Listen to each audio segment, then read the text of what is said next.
શહેરમાં ટ્રાફિકની સમસ્યા હવે હળવી થશે, કેમ કે અમદાવાદમાં 2 નવા ફ્લાયઓવર બ્રિજ બનાવવાની સૈદ્ધાંતિક મંજૂરી મળી ગઈ છે।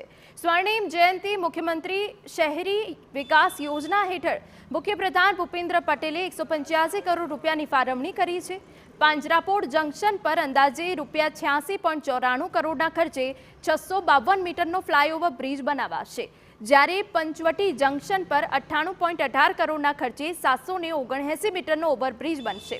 આ બ્રિજ બનાવવાથી અમદાવાદના ટ્રાફિકમાં મહત્વનો સુધારો થશે। મહત્વનું છે કે અમદાવાદ મહાનગરપાલિકા વિસ્તારમાં 20 ફ્લાયઓવર નિર્માણના નિર્ણય સામે અત્યાર સુધીમાં રાજ્ય સરકારે 7 બ્રિજના ₹612.86 કરોડના કામોને સૈદ્ધાંતિક મંજૂરી આપી છે।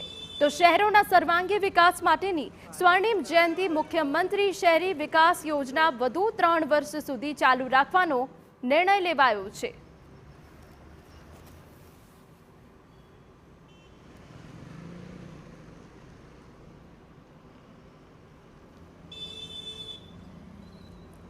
ભાજપના